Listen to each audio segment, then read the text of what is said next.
High, কেমন আছো তোমরা সবাই? দেখো, টানা ৩-৪ দিন মুষলধারে বৃষ্টি হবার পর আমি আর আমার বর মিলে বেরিয়েছি একটু জল দেখতে। মানে চারিদিকে যে এত বৃষ্টি হয়েছে, কোথায় কোথায় জল জমেছে, মাঠ ঘাট পুকুর নদী নালা মানে সব একরকম হয়ে গেছে। কোনটা যে ঘাট কোনটা যে মাঠ বুঝতেই পারা যাচ্ছে না।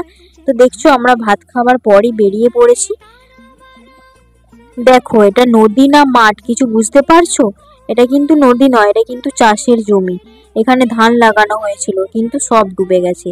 দেখতেই পারছো নদী নালা মাঠ ঘাট সব একই রকম দেখতে হয়ে গেছে।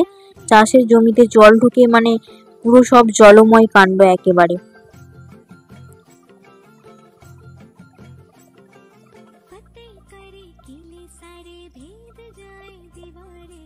তারপর দেখো আমরা চলে এসেছি দ্বারকেশ্বর নদীর পাড়ে।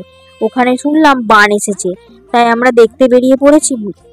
পৌঁছে দেখলাম অতটাও বান নেই, হালকা হালকা আসে, তবুও নদী ফুঁসছে মনে হচ্ছে।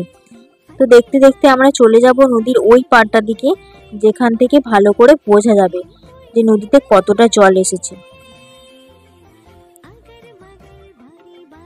দেখতে পাচ্ছ এখন নদীতে কতটা জল, মানে কানায় কানায় পূর্ণ হয়নি, তবুও অনেক লোক বলছে নাকি যখন বৃষ্টি পড়েছিল তখন ওই পাড়ের দিকে জল উঠে গিয়েছিল, এখন তাও অনেকটা কম।